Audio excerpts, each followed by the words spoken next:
ಗೃಹ ಸಚಿವ doctor G Parameshwar ಅವರೇ, ಏನಿದು ಹೋಮ್ ಮಿನಿಸ್ಟರ್ ಮನೆಯಂಗಳದಲ್ಲಿ ಗನ್ ಸದ್ದು ಆಗ್ತಾ ಇದೆಯಲ್ಲ, ಏನಿದು ಅಂತ ಹೇಳಿ ಗೃಹ ಸಚಿವ ಡಾಕ್ಟರ್ ಜಿ ಪರಮೇಶ್ವರ್ ಮನೆಯಂಗಳದಲ್ಲಿ ಆಗ್ತಾ ಇರುವಂತದ್ದು, ಅವರ ಮೂಗಿನ ಕೆಳಗೆ ಆಗ್ತಾ ಇರುವಂತದ್ದು ಏನ್ ಮಾಡ್ತಾ ಇದ್ದೀರಿ ಹಾಗಾದ್ರೆ ಗೃಹ ಸಚಿವರೇ?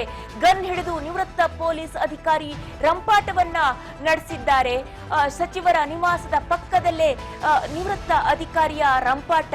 ಪರಮೇಶ್ವರ್ ನಿವಾಸದ ಬಳಿ ಅಪಾರ್ಟ್ಮೆಂಟ್ ಕಾಮಗಾರಿ ನಡೀತಾ ಇತ್ತು. ಗೃಹ ಸಚಿವ ಡಾಕ್ಟರ್ ಜಿ ಪರಮೇಶ್ವರ್ ಅವರ ಮನೆಯ ಸನಿಹದಲ್ಲೇ ಆಗಿರುವಂತದ್ದು, ಮನೆಯಂಗಳದಲ್ಲಿ ಗನ್ ಸದ್ದು ಆಗಿರುವಂತದ್ದು. ಏನ್ ಘಟನೆ ಇದು? ಏನಾಗ್ತಾ ಇದೆ ಇಲ್ಲಿ ಗೊತ್ತಾಗ್ತಾ ಇಲ್ಲ ನಿಜವಾಗ್ಲೂ ಕೂಡ.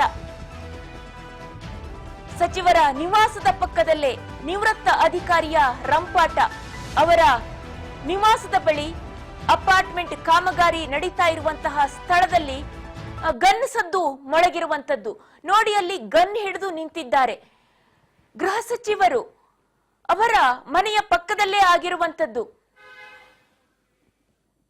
ನಿವೃತ್ತ ಪೊಲೀಸ್ ಅಧಿಕಾರಿಯಂತೆ ಅವರು ರಂಪಾಟವನ್ನ ನಡೆಸಿರುವಂತದ್ದು. ಸಚಿವರ ನಿವಾಸದ ಪಕ್ಕದಲ್ಲೇ ನಿವೃತ್ತ ಅಧಿಕಾರಿಯ ರಂಪಾಟ. ಪರಮೇಶ್ವರ್ ನಿವಾಸದ ಬಳಿ ಅಪಾರ್ಟ್ಮೆಂಟ್ ಕಾಮಗಾರಿ ನಡೀತಾ ಇದೆ. ಅಲ್ಲೇ ನಿವೃತ್ತ ಅಧಿಕಾರಿಯೊಬ್ಬರು ಗನ್ನನ್ನ ಹಿಡಿದು ರಂಪಾಟವನ್ನ ನಡೆಸಿದ್ದಾರೆ. ಗೃಹ ಸಚಿವರು ಹಾಗಾದ್ರೆ ಏನ್ ಮಾಡ್ತಾ ಇದ್ದಾರೆ? ಅವರ ಭಯ ಕೂಡ ಇಲ್ವಾ? ಗೃಹ ಸಚಿವರ ಭಯ ಕೂಡ ಇಲ್ವಾ? ಕಾನೂನು ಸುವ್ಯವಸ್ಥೆ ನಮ್ಮ ರಾಜ್ಯದಲ್ಲಿ ಎಲ್ಲಿಗೆ ಬಂದಿದೆ ಅಂತ ಹೇಳಿ. ಯಾಕೆಂದ್ರೆ ಗೃಹ ಸಚಿವರ ಪಕ್ಕದಲ್ಲೇ ಈ ರೀತಿ ಘಟನೆ ಆಗ್ತಾ ಇದೆ, ಆದ್ರೂ ಕೂಡ ಗೊತ್ತಾಗ್ತಾ ಇಲ್ವಾ? ಅದನ್ನ ಕಂಟ್ರೋಲ್ಗೆ ತೆಗೆದುಕೊಳ್ಳೋದಕ್ಕೆ ಆಗ್ತಾ ಇಲ್ವಾ? ಏನ್ ಕತೆ ಒಂದು ಕೂಡ ಗೊತ್ತಾಗೋದಿಲ್ಲ.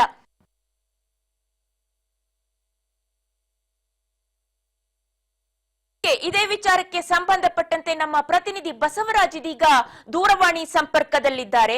ಹೇಳಿ ಬಸವರಾಜ್, ಏನಿದು ವಿಪರ್ಯಾಸ? ಗೃಹ ಸಚಿವರ ಮನೆಯಂಗಳದಲ್ಲೇ ಈ ರೀತಿ ಆಗ್ತಾ ಇದೆಯಾ? ಅವರ ಪಕ್ಕದಲ್ಲೇ ಗನ್ ಹಿಡಿದು ನಿವೃತ್ತ ಪೊಲೀಸ್ ಅಧಿಕಾರಿಯೊಬ್ಬರು ನಿಂತಿದ್ದಾರೆ. ಏನ್ ಮಾಡ್ತಾ ಇದ್ದಾರೆ ಗೃಹ ಸಚಿವರು?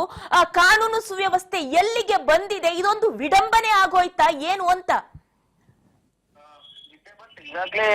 ಏನು ಗೃಹ ಸಚಿವರಾಗಿರ್ತಕ್ಕಂತ ಡಾಕ್ಟರ್ ಜಿ ಪರಮೇಶ್ವರ ನಿವಾಸ ಪಕ್ಕದಲ್ಲೇ ಮಾಜಿ ಪೊಲೀಸ್ ಅಧಿಕಾರಿ ಒಂದು ಗನ್ ಹಿಡಿದು ಒಂದಿಷ್ಟು ಆಕ್ರೋಶವನ್ನು ಕೂಡ ವ್ಯಕ್ತಪಡಿಸಿರ್ತಕ್ಕಂತ ಘಟನೆ ಕೂಡ ಬೆಂಗಳೂರಿನ ಸದಾಶಿವ ನಗರದಲ್ಲಿ ಆಗಿರ್ತಕ್ಕಂಥದ್ದು. ಪ್ರಮುಖವಾಗಿ ಪರಮೇಶ್ವರ ನಿವಾಸದ ಬಳಿ ಇರತಕ್ಕಂತ ನಿತೇಶ್ ಅಪಾರ್ಟ್ಮೆಂಟ್ ಕಾಮಗಾರಿ ಕೂಡ ಆಗ್ತಾ ಇದೆ.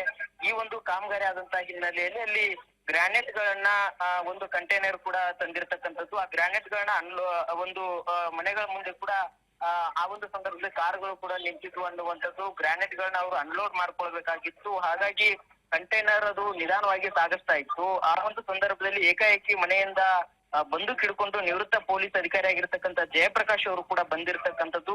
ಆ ಒಂದು ಕಂಟೈನರ್ ಒಂದು ಚಾಲಕನಿಗೆ ಗನ್ ತೋರಿಸಿ ಒಂದ್ ಕಡೆ ಆವಾಜ್ ಕೂಡ ಹಾಕಿರ್ತಕ್ಕಂಥ ಘಟನೆ ಕೂಡ ನಡೆದಿರ್ತಕ್ಕಂಥದ್ದು. ಅಂದ್ರೆ ಇಲ್ಲಿ ನೀವು ಬಂದಿರುವಂತಹ ಹಿನ್ನೆಲೆಯಲ್ಲಿ ಎಲ್ಲೋ ಒಂದ್ ಕಡೆ ನಮ್ಗೆ ಇಲ್ಲಿ ಸಮಸ್ಯೆ ಆಗ್ತಾ ಇದೆ ಅನ್ನುವಂಥದ್ದನ್ನ ಆಕ್ರೋಶವನ್ನು ಕೂಡ ಮಾಜಿ ನಿವೃತ್ತ ಅಧಿಕಾರಿ ಕೂಡ ತಿಳಿಸಿರ್ತಕ್ಕಂಥದ್ದು. ಆ ಒಂದು ಸಂದರ್ಭದಲ್ಲಿ ಅಪಾರ್ಟ್ಮೆಂಟ್ ನಡೆಯೋ ಇಲ್ಲಿಂದ ಲಾರಿಯನ್ನ ಮುಂದೆ ಕಳಿಸ್ಲಿಕ್ಕೆ ಆವಾಜನ್ನ ಹಾಕ್ತಾರೆ. ಅವಾಗ ಲಾರಿ ಅವನು ಹೇಳ್ತಾನೆ, ಇಲ್ಲ ಸರ್ ನಾವು ಅನ್ಲೋಡ್ ಮಾಡ್ಕೋಬೇಕು, ಅದಕ್ಕೆ ಬಂದಿದೀವಿ ಅನ್ನುವಂತ ಮಾತನ್ನ ಹೇಳ್ತಾರೆ. ಆದ್ರೆ ಆ ಒಂದು ಮಾಜಿ ಅಧಿಕಾರಿಗೆ ಕೇಳೋದಿಲ್ಲ. ಒಂದ್ ಕಡೆ ಆಕ್ರೋಶನ ವ್ಯಕ್ತಪಡಿಸ್ತಾರೆ, ಮತ್ತೆ ಅಲ್ಲಿ ಅಕ್ಕಪಕ್ಕದವರು ಕೂಡ ಅವ್ರನ್ನ ಸಮಾಧಾನ ಪಡಿಸೋಕ್ ಬಂದ್ರು ಸಹಿತ ಅವ್ರಿಗೂ ಕೂಡ ಒಂದ್ ಕಡೆ ಆವಾಜನ ಹಾಕುವಂತಹ ಪ್ರಯತ್ನವನ್ನು ಕೂಡ ಮಾಡ್ತಾರೆ.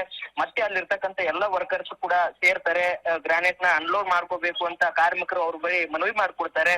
ಆದ್ರೂ ಸಹಿತ ಕಟ್ಟಡ ಕಾರ್ಮಿಕರು ಯಾರೆಲ್ಲ ಕಾರ್ಮಿಕರು ಬರ್ತಾರೆ ಅವ್ರಿಗೆಲ್ಲರಿಗೂ ಕೂಡ ಗನ್ ತೋರಿಸಿ ಬೆದರಿಕೆಯನ್ನು ಕೂಡ ಹಾಕ್ತಾರೆ. ಅಲ್ಲಿ ಅವರ ಮನೆಯವರು ಸಹಿತ ಬಂದ್ರು ಸಹಿತ ಅವ್ರಿಗೂ ಕೂಡ ಗನ್ ತೋರಿಸಿ ಅವ್ರಿಗೂ ಕೂಡ ಒಂದು ಆಕ್ರೋಶವನ್ನ ತೋರಿಸ್ಲಿಕ್ಕೂ ಕೂಡ ಮುಂದಾಗ್ತಾರೆ.